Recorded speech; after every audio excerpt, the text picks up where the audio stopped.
The digging begins in the hunt for Ben Needham 25 years after the toddler disappeared. The excavation is taking place on the Greek island of Kos, near to where he was last seen, after information he could have been crushed by a digger. It seems extraordinary, it seems excruciating, that after a search that spanned a quarter of a century and much of the planet, the toddler could have been lying here, just yards from where he went missing all along.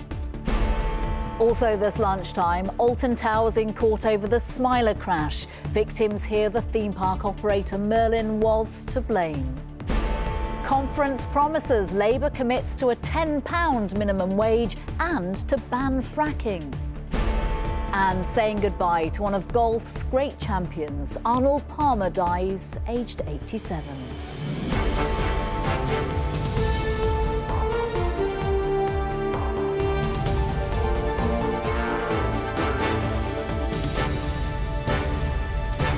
This is the ITV Lunchtime News with Nina Hussain.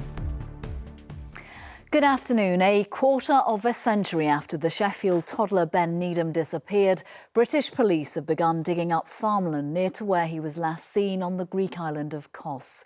This new information comes after new information earlier this year that Ben may have been killed in an accident on the land near to where he was being looked after by his grandfather. His mother says she's hoping nothing is found and that he is still alive somewhere. From Kos, our correspondent Martin Geisler reports. And so it begins, a meticulous fingertip search of almost an acre of Greek scrubland, which could finally solve the mystery of what happened to Ben Needham. A team of 20 officers are scouring the ground directly behind the farmhouse where the toddler was last seen in July 1991.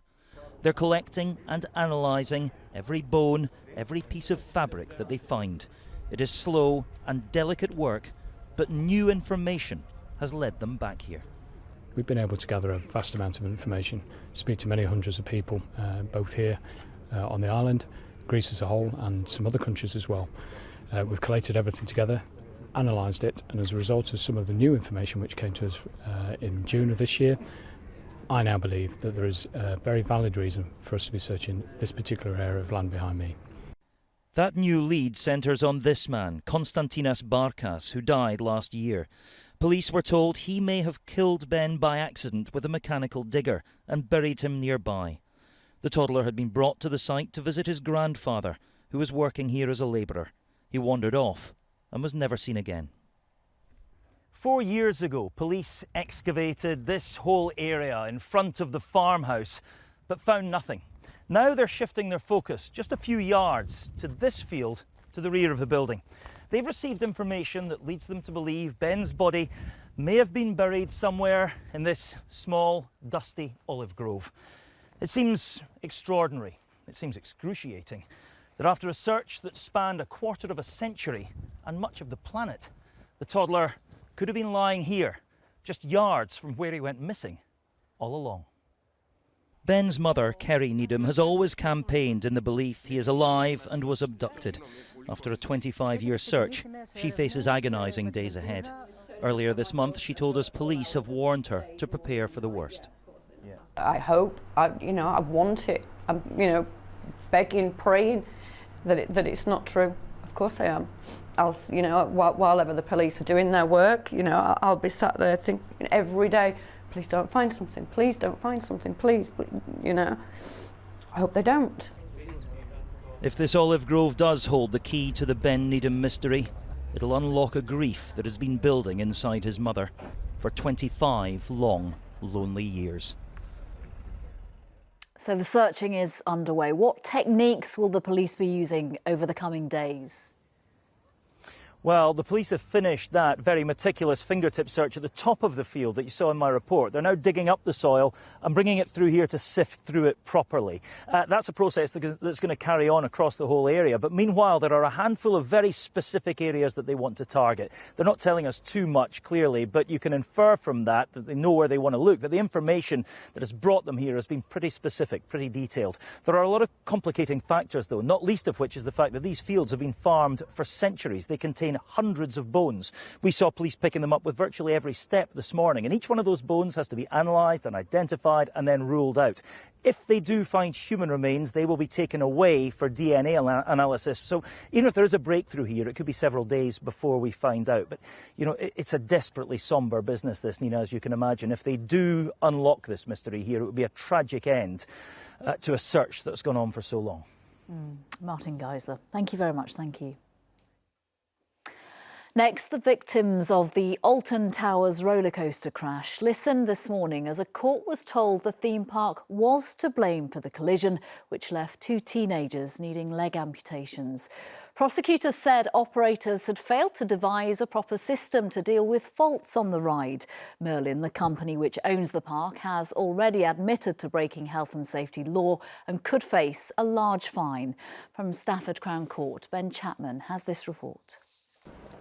15 months ago, Jo Pugh and Leah Washington boarded a roller coaster that left her with an amputation. Life-changing physical and psychological injuries.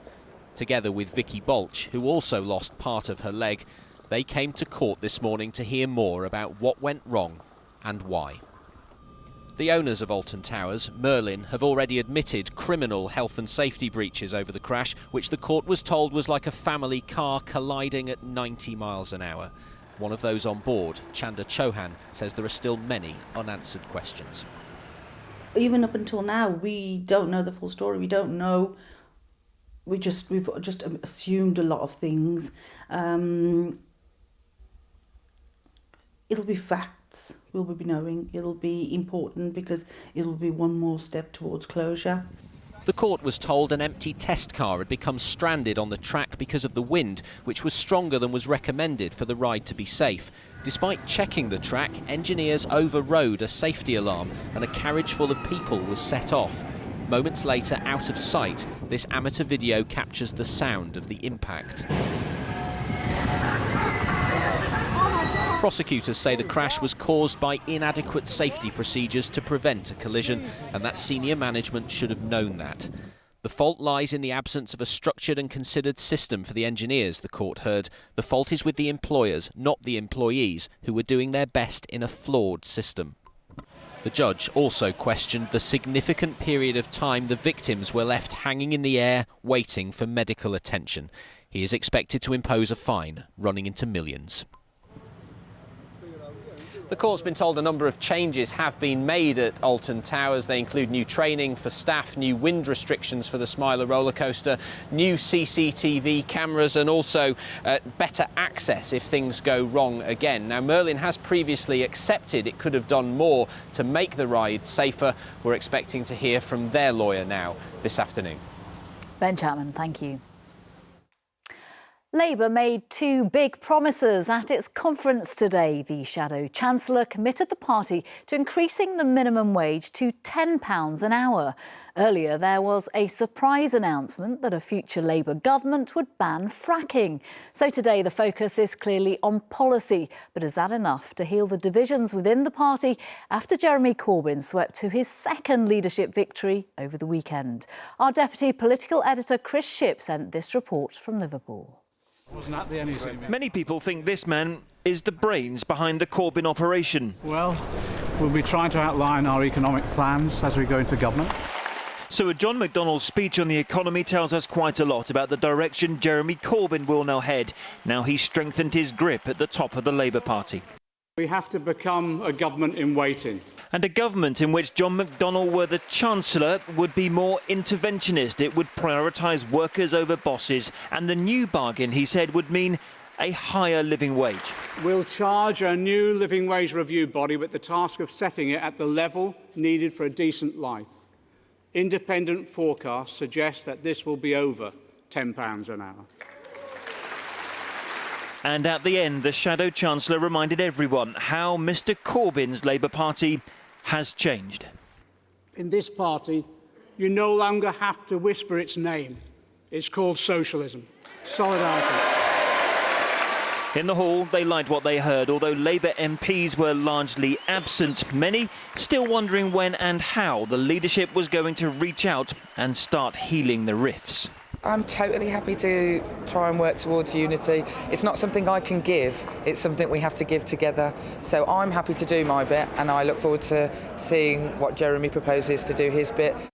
There was a lot of talk of unity here, but it took the leader of the biggest union, Unite, to address the elephant in the room. And his message for Jeremy Corbyn's opponents was blunt.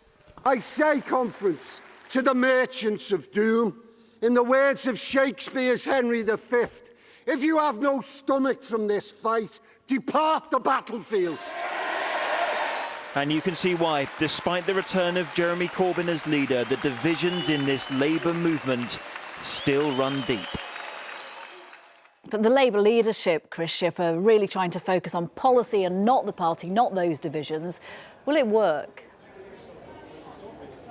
Well, Nina, I mean, to be fair to Labour, there have been some policy announcements here this morning, so they're starting to sketch out in a small way what a Labour government under Jeremy Corbyn and John McDonnell might look like. So, yes, we had that one on the minimum wage. There's also been an announcement that a future Labour government would ban fracking, so no more development of shale gas. The GMB union, by the way, has already said that that's not a good idea.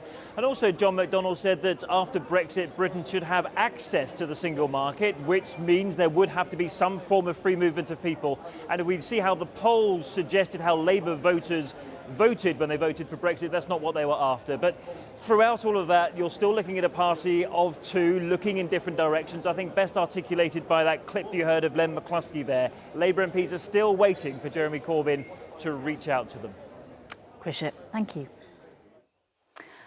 Next, the charity UNICEF says nearly 300,000 people in eastern Aleppo remain without water this lunchtime. It follows a deadly 3 days of bombardment of the city, which killed nearly 300 civilians. Some aid has reached other rebel-held areas near Damascus, the first to do so since the bombing of an aid convoy last week. Meanwhile, Boris Johnson is making a visit to the Turkish border amid claims that the Russians are committing war crimes in Syria.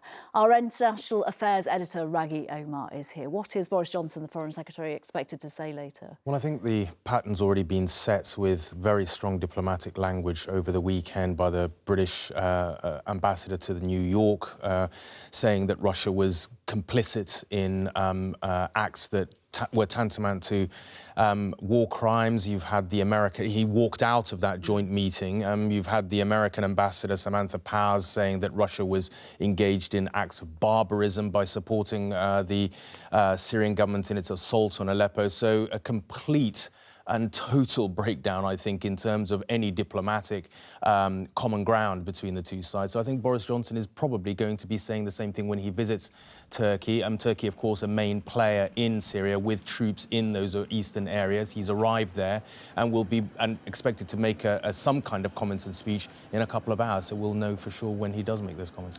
We've seen some aid getting through after that bombing last week, but the picture remains really bleak, doesn't it? No, it's catastrophic, certainly in and around Aleppo, but we have seen other aid and humanitarian supplies getting through. The bombings continued. I mean, these are phosphorus shells, what look like phosphorus shells, according to eyewitnesses, falling on parts of Aleppo and eastern Aleppo over the weekend, which have already seen similar bombardments on Friday. We've seen some aid being delivered to other rebel-held areas with UN convoys going into Madaya and areas of Damascus, but, you know, it is catastrophic on all counts, I think. Raghi Omar, thank you. Well, the Duke and Duchess of Cambridge sought to highlight the plight of Syrian refugees on their latest leg of their visit to Canada. Thousands of Syrian families have been given homes in the country, and the royal couple met one family who told them of their experiences. From Canada, our royal editor Tim Hewitt sent this report. The Duchess of Cambridge may have been wowing the crowds in Vancouver, but it was the plight of those forced to flee their homes that dominated this part of the royal tour. Canada's Prime Minister Justin Trudeau, no mean crowd pleaser himself, was anxious to put the refugee crisis on the agenda. Attracting a crowd is part of tours like this, but sending a message is more important. Today's message is we care. The Duke and Duchess were at a centre for Syrian refugees. Britain has promised to take in 20,000 by 2020. Canada has resettled more than 30,000 since last November. William and Kate talked through an interpreter to the Al-Mahamid family, who fled the town of Dara. What do you feel that the sort of future is for Syria right now? Do you feel it's very bleak? It's not promising, sir. There is no hope in the horizon. So, what stage are you at now? Have you found accommodation and work and things? We've been here for a month and a half. We found our house 2 weeks ago. Interpreter Mohammed Al-Saleh, also a Syrian refugee, was impressed by the royal couple. They were so attentive, they were so curious, they had so many questions, and they were so compassionate. They heard to this family, and then they tried to understand more. But would you like them to take that message home to the British people? I'm sure that they will. Did you really get that impression? Absolutely. That may be wishful thinking, but just by listening and being seen to do so, William and Kate may at least have increased understanding of the refugee crisis. Tim Ewart, ITV News, Vancouver. Next, it's being billed by the American networks as the 90 minutes that could change the world. In the early hours of tomorrow morning, Hillary Clinton will take on Donald Trump in the first of 3 televised presidential debates. Good morning, America. Donald Trump and Hillary Clinton getting set. It's the showdown everyone's waiting for. After months of campaign stops and speeches and insults. Both candidates have spent much of the few days preparing, although Mrs. Clinton took some time out for this photo opportunity in Orlando. The crowd's desperate to get a selfie with the woman who could make history. Mr. Trump, meanwhile, was pictured with the Prime Minister of Israel, Benjamin Netanyahu. Both know the importance of these debates. The polls currently suggesting it is still tight, with Clinton slightly ahead of Trump on 44 to 41. This is where the first debate will happen. These are live pictures from New York. The debate will start around 2 a.m. UK time. Around 100 million people in America are expected to tune in. Let's get some thoughts then from the American journalist Beth Gardner. Despite this election campaign being played out on social media, these debates, they're crucial, aren't they? Well, you know, yes, they certainly are. There's often a lot of hype. They don't always live up to it and move the needle. But if there's ever been one that had the potential to really make a difference, I do think tonight is it. One thing that I think we in the news media sometimes can underestimate is how many people there are out there who really have not been paying close attention. Tonight, a presidential debate, and particularly the first one, is a moment when those people tune in. We're talking about tens of millions of people potentially watching tonight. What sort of Donald Trump do you think we'll see in this first debate? Well, that's the question. I don't think we know who's going to turn up. Will it be the Trump of the Republican debates, the primary debates, and of the rallies, the bomb thrower, the insult hurler? Or the more calm, collected surely his campaign advisors are begging him and praying and hoping that it will be a more sober Trump that we'll see tonight. I think which one are you betting on? Well, I think he's gonna try to be the sober version, but you know whether he can really hold that together for 90 minutes. It's a long debate with a lot of focus on just 2 candidates. And what about Hillary Clinton? What are we expecting from her? Well, She'll have done a lot of preparation Absolutely. for this. She likes to do her homework, and by all accounts, she has done. She's much more of a known quantity. We've seen her in dozens of these sort of one-on-one debates. But I think for Hillary, the challenge is a little bit more complex and more difficult. Trump has to exceed a very low bar of appearing not crazy and not offending large groups of people. Will she be able to move on? He's going to presumably talk to her about the controversies, Benghazi, the emails, the health wobbles. Will she be able to move on from that, not get rattled by it, and really focus on his plans, scrutinising his proposals, the wall, the ban on all Muslims, I think she will almost certainly have been practicing for days, if not weeks, at how to strike that balance of presenting her own vision and not getting distracted from that, of what she wants to do for America, because that's what people want to hear, without letting Trump sort of go unchallenged when he comes at her. OK, Beth Gardner, thank you very much for your thoughts. Thank you. And that's 2 o'clock UK time. Thank you very much. Finally, the riches and the worldwide popularity of the game of golf can be traced back to one player. His name was Arnold Palmer, a great champion and ambassador for the sport. Now, at the age of 87, the man they call the King has died. He reached the top of the game as television was reaching millions of living rooms in the United States and Europe, securing his place in the history of the sport and his place in the affections of thousands of fans. Neil Connery looks back at his life. He was golf's greatest ambassador. Arnold Palmer did more than anyone else to turn the sport into a spectacle which attracted millions of viewers. He won more than 90 tournaments worldwide, including 7 majors. His mixture of charisma, panache and daring energised the game. He attracted thousands of die-hard fans known as Arnie's Army. For all his success, though, it was the game itself that always came first. I always say one thing, that if I can teach a young man coming along, and I've seen a lot of them, Tiger, and I can go back to Nicholas and others, if I can teach them to leave the game better when they leave than they found it when they arrived, then I've been successful. President Obama paid tribute to the King, tweeting a picture of him visiting the White House, one of many from across the world of golf. He was such a great man. I mean, he put on a brave face for probably quite a while. I know that he was suffering for a little bit, but just, sadness. He meant a lot to a lot of people, and the world and the game of golf won't be quite the same without him. He was arguably the greatest ever to play the game, an icon, and above all, a gentleman. The golfing great Arnold Palmer, who's died aged 87. A reminder of our main story this lunchtime. British police officers have begun digging in a new area on the island of Kos, near where toddler Ben Needham was last seen 25 years ago. The new search comes after new information earlier this year. That's it for now. Mark Austin and Mary Nightingale will be here with the ITV Evening News. From me and everyone here. Bye-bye.